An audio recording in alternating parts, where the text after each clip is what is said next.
Hey everybody, welcome back to the channel. We're going to talk about something near and dear to my heart today. For the last 40 plus years, I have been working with electricity. And over the last few days, I have watched a lot of people on Facebook asking a lot of questions about their RV and their electrical systems. So we're going to talk about RV and electrical systems. So as an RVer for 25 years, we have dealt with every type of electrical problem that you could think of.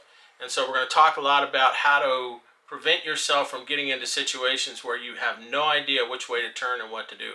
So we're going to give you some good tips and some tricks to be able to understand and how to deal with the electrical systems in your RV. From the DC side, that is direct current side, to the AC side, that's alternating current.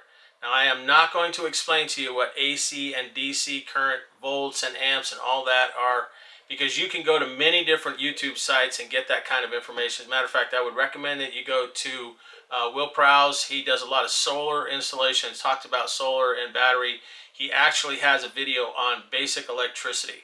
So I would suggest that you go see Will Prowse's YouTube channel, look for that basic electricity site. I'll even leave a link down below and so that you can get to that. But the first thing we're going to talk about is electrical safety. Electrical safety is the most important thing we can talk about. If you are not comfortable with working with the electrical systems on your RV or in your home, do not, I repeat, do not make any attempt to do so. It doesn't take much in the way of amps, 0.05 milliamps, to electrocute somebody and stop their heart. So please do not, if you are not careful or you're not confident in what I'm about to teach you, get a professional help. Now, what I'm going to teach you is basic electricity stuff so that you can understand when an electrician does come to your trailer and he's troubleshooting, you're able to go, okay, I see what he's doing what's correct. Or you can say, you know what, this guy has no idea what he's doing, I'm going to get a professional that does. So, with that being said, do your own research, make sure you're following safety protocols for electricity. Do not work on live circuits. Always make sure you're turning off the breakers when you are working on circuits, whether you're changing out an outlet or even a light bulb. Make sure you are disconnecting the circuits. Now you can disconnect via of a switch on the wall, or you can go all the way to the breaker or fuse on the breaker panel. Whatever makes you most comfortable, do. Okay? So I want to make sure that I'm very clear on that. Now, this is only suggestions. I am not making any recommendations for you to work on electrical systems. That is not what I'm doing here. What I'm doing here is giving you some tips and techniques so that if you have to call a professional, that you can watch what he's doing or her and be able to know that what they're doing is correct and that they're not taking you down a rabbit hole that's going to cost you tens of thousands of dollars to fix. So, first things first, let's talk about the tools of the trade, okay? There are many different types of tools out here for electrical work. All right, I'm going to have Stephanie lower the camera down so that she can show you what kind of meters I use, and I'll explain why I use these particular meters. So this particular meter is a field piece meter. It is mainly for HVAC work, but can also be used for electrical work. It has some really good features on it. One, you can take temperatures with it. There's a temperature probe that comes with it that I can plug in there for HVAC work. I can take temperatures of the condenser for superheat and other things. It also, of course, has volts AC, amps DC, volts DC, and ohms. So it's a very, very good meter for HVAC work and electrical work. Now, you can't use this for electronics work. It just won't work because it won't get down low enough and it won't get up high enough to do the kind of electronics work that I used to do in the Navy. So here is a meter that I purchased over 20 years ago. It is a Craftsman meter and has served me extremely well for over the last 20 plus years. As an electronics technician, this particular meter has some of the best features that I could ever want in a meter, and I did not spend hundreds of dollars on it. So this particular meter can go read all the way down to 200 millivolts on the DC side. And on the AC side, volts AC, it can go all the way down to 2 volts AC, which is pretty low. And then for amps and ohms, it can also go on the higher and lower scale. I don't typically read amps with this particular meter unless it's on an electronics board. I use this meter to measure amps on a large scale. That's what this clamp is for. But I like to keep this meter at home in my tool bag, and so I don't like to take it on the road with me when I travel. So what did I do? I decided I want to give you a good option for a good meter that I purchased myself. The tools that I'm going to keep in my RV, I purchased and I'm going to show you now. So let me set these meters off to the side, and I'm going to go over the meter that I purchased to put in the fifth wheel. This is an AIM Research meter. I spent $45 on this particular meter. I just purchased it, did a little bit of research. It is purchased at, I'm going to say it, Harbor Freight. Now, everybody can pick up their chins off the floor and go, Harbor Freight, you got to be kidding me. If you do a little bit of research on the Ames Research meters, okay, I'm sorry, Ames Industries meters, they have a really good rating. And this particular one does a lot. And it is really good for what you're going to use it for in the RV. So, of course, you've got amps, you've got volts, and it's pretty versatile. For this particular meter, to measure both volts or AC and volts DC, you leave it on the same setting. So for ohms, you leave it on the same setting. So you can measure up to 400 amps. DC, that's AC, 40 amps AC, 4 amps AC, okay? Now if you're going to measure high DC voltage or amperage, then you're going to need something a little bit different, but for this particular meter, it will do everything that you particularly need it to do for a fifth wheel. So let's take a look at the other tools that we have. One is, this is basically just to tell you whether or not there's electricity in the unit. And I purchased this at Home Depot. It is a commercial electric unit. I couldn't find one of these at Harbor Freight. Ames Industries doesn't, if they make one, they didn't carry it at Harbor Freight. So this particular unit is really good. If you just want to know if there's electricity at a plug, this is the best way to find out. Now, it won't tell you how much electricity is there. So let me show you how that works. I'm just going to plug it in down here. Going to get it close. And you can see this particular plug is hot. You see how it reacts. Back it away and it stops. So it tells you that the plug is hot. And it's basically it's just a basic and rudimentary way to know, is there electricity at that particular outlet. Same way with a switch. If you have a switch, if you can open the switch up, take the cover off the switch, you can put this back inside to see whether or not there's electricity coming down to one side of the switch, rather than you taking the switch off and trying to stick a couple of probes in there to make a determination whether or not there's electricity there. You can use this.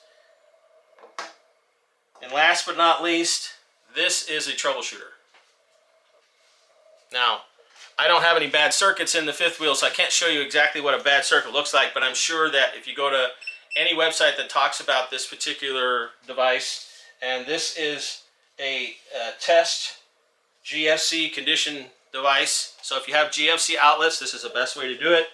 So we're going to plug this in, and right now you see the first two, they're lit, which tells me that everything is okay with this particular outlet. And on the front of this device, all the different lights are lit, and to tell you, okay, what's going on with this particular plug.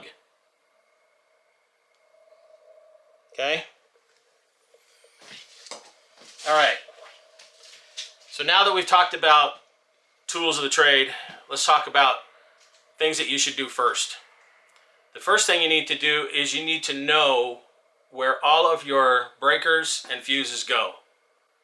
And there's only one way to do that, and that is to shut off a breaker and then walk around, and you can use either this device or this device to see if there is power in that outlet. So let's go over to the breaker panel, and we're going to look at that first. And I'm going to give you a couple of techniques and tips of things that you should be doing with that particular panel. So let's go on over there.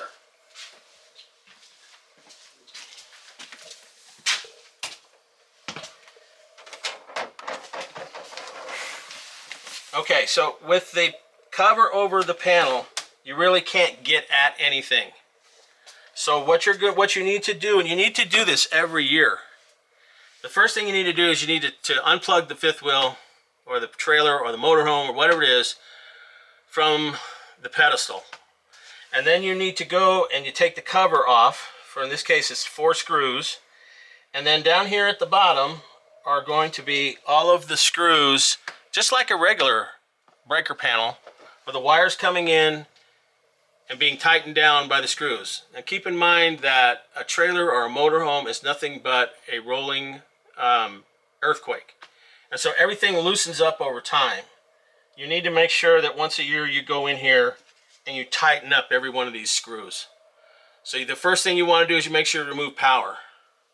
Always remove power. If you're working on a live circuit, always remove power.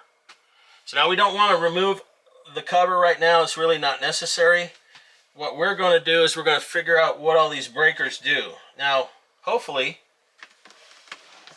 the RV company that built this, they marked all of these locations. Okay? So let me flip this around so you can see what it looks like.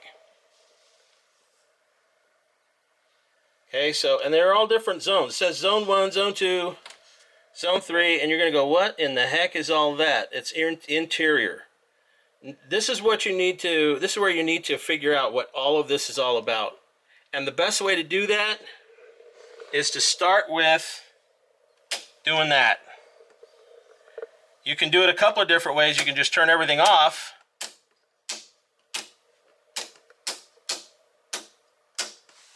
And see what turns off and what does not.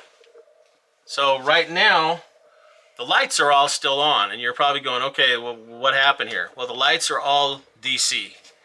That's these fuses up here. And that'll be in the next video that we cover. Right now, all we're going to cover is AC voltage. So, the first thing you want to do is go around and you want to figure out what's off right now. Everything's going to be off. So I do know that this particular breaker right here, I'm not going to turn it on, but it's our refrigerator. It used to be the converter, but we switched everything over to a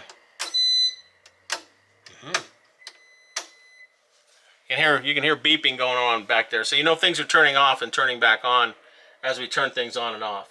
The main breaker here, that's our 50 amp breaker. That you want to leave on through this process. So the first thing you could do is to walk around and turn things on. So let's go and we'll turn the TV on. I think we could probably turn the microwave on, but it's already on.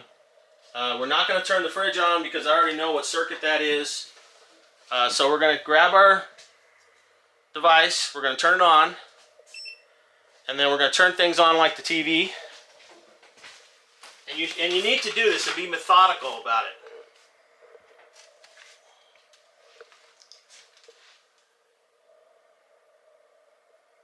If I can get the TV to come on. Oh, wait, push the right button, maybe it'll come on. You might have taken the batteries out. Well, there it goes.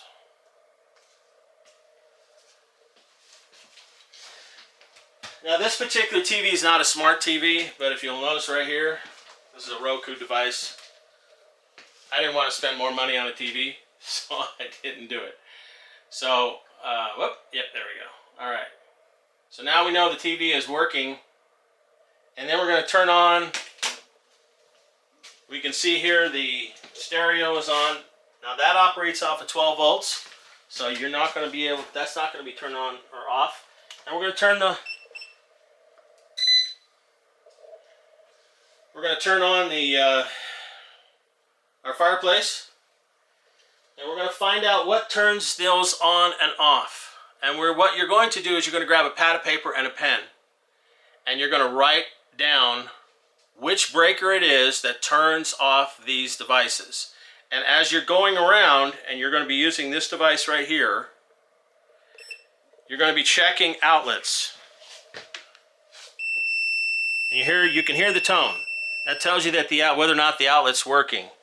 So we're going to start, and you want to check everything. So we've got,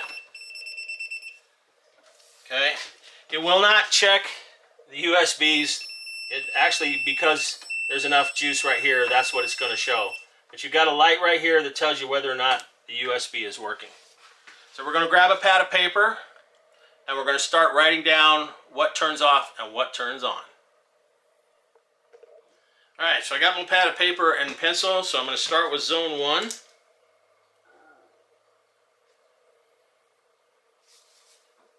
So we're going to take our tester here, turn it on, and then we're going to go turn off breaker for zone 1. So let's kind of look around real quick to see what happened. So right now I don't see anything that's been turned off. So we're going to go around and we're going to see if anything's off. So first things first.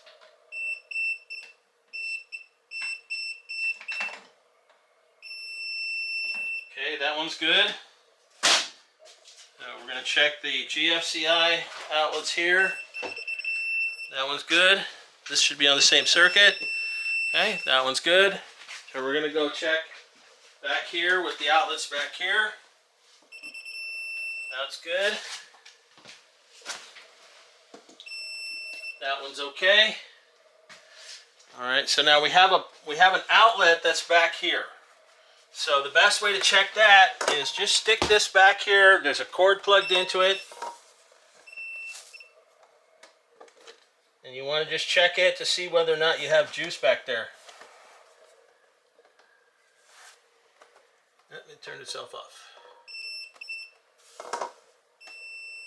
Okay, that one's good.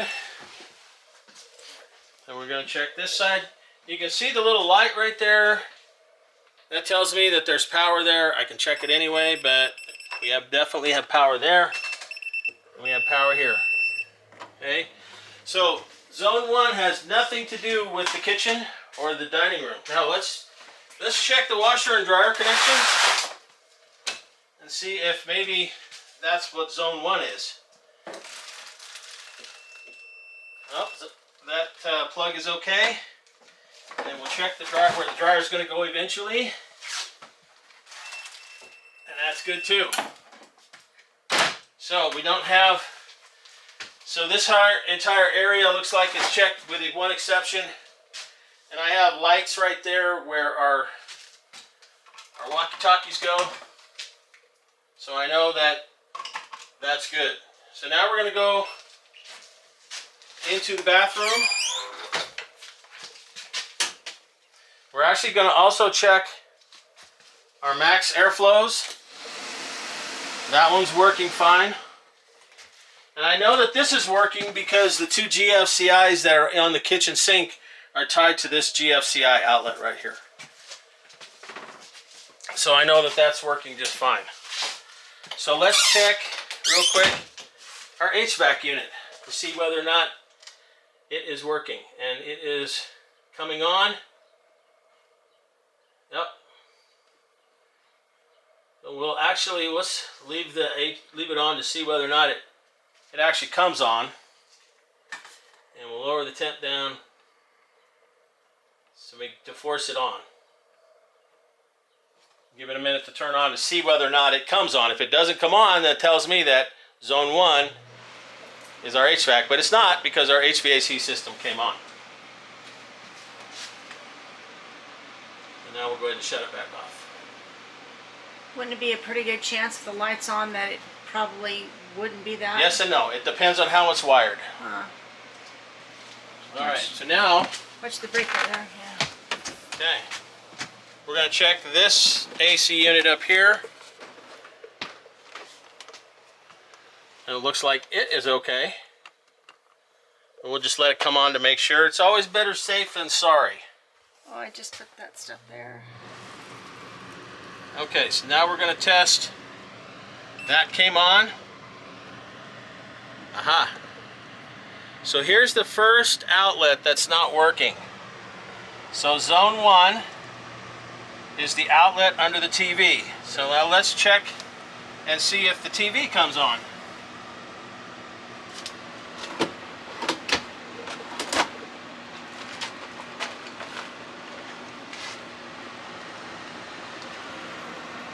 Okay, so the TV does not come on either. So let me grab the pad of paper and let's write that down.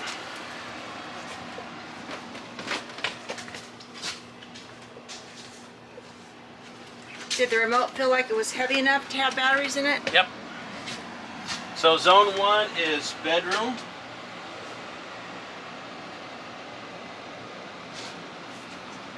TV and outlet under TV. Okay. So now let's check the outlets, the other outlets in the bedroom. Frequently they will daisy chain them all together. Okay, so there's nothing on this outlet at all. This outlet is dead. We'll check up here.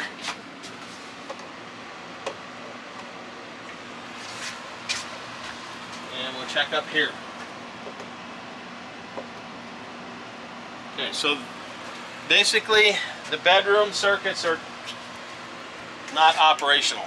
But the lights are, because they're LED. The lights are 12 volt. Yeah. Okay, that we were going to check that in a whole different video. Right. So right now we've got zone 1, it's bedroom and outlets. Okay, so bedroom TV and all the outlets. That's our zone 1. So let's go ahead and turn zone 1 back on.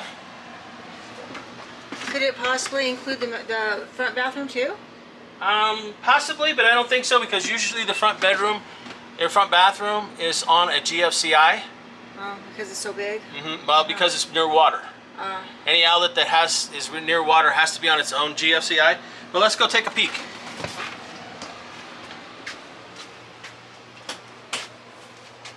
So if you look here, you can see the little sticker right here that says GFCI. These should be, turn this back on. It does turn itself off every once in a while, just save power. Yep. Okay? I don't think you have any other outlets in here. No, there's no outlet back there. All right, and the fan is working. Yep. All right, so let's turn 1 back on, and we will double check to make sure it all came back on. And I can see the TV lights came on, so did the Roku device. Let's check the other outlets. Yep. Yep.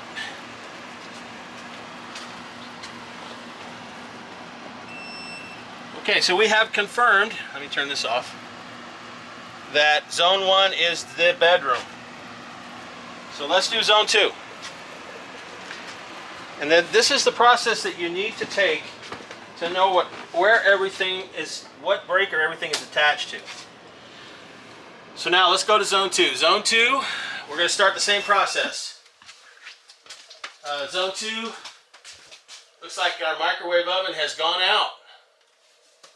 That's So- on our own circuit, right? Should be all by its little lonesome. Okay, so zone 2, looks like it is our microwave oven. We're just going to go up here and just double check. And then we're going to check the outlets around it. Everything is lit in here, so zone 2 looks like it's our microwave. There it is. Just came back on. So zone 2 is microwave.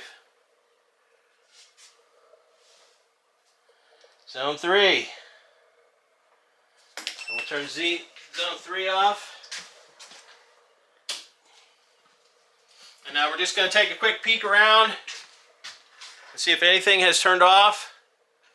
So far, I don't see anything off, but let's go ahead and just double check. And we're going to make sure that everything is okay.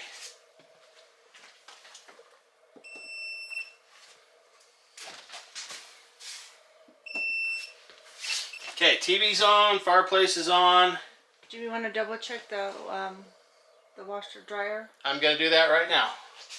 That is our next stop. And you can see we're still putting things away, getting ready for our first trip. Of the season. Okay, so here we got the dryer outlet is out. Okay. Let's check the washer outlet to see if they're on the same circuit. They are. So the washer and dryer are on that particular zone. So zone 3, washer and dryer. Alright, so you get the gist of this. You got to go around, you got to test everything, and this is really the best way to do it, the quickest way to do it, so you're not flailing. And you're probably asking, why do I want to do this? So what happens if this outlet over here stops working? Or maybe your fireplace stops working. You want to know what other circuits are tied into that. So let's find the breaker that handles the fireplace. Well, Stephanie, if you would tell me when the fireplace goes out, please. Okay. Yep. Okay, so that is a 20 amp circuit. Tells me that it should be all by its little lonesome. There should be nothing else on it because of how many BTUs that puts out. It should be all by its little lonesome. But we're going to double check and make sure they didn't tie in the HVAC systems. That one's okay. That one's okay. So right now, it looks to me like the only thing that this particular on this particular circuit is, but we want to double check, is the fireplace. So we're going to check the outlets on this side of it. Aha. Okay, so these outlets don't work. They are on, that outlet doesn't work. So this outlet does. So you've got the fireplace and this outlet are on one circuit. So let's write that down. So that would be, I think, zone 4. Yep, zone 4.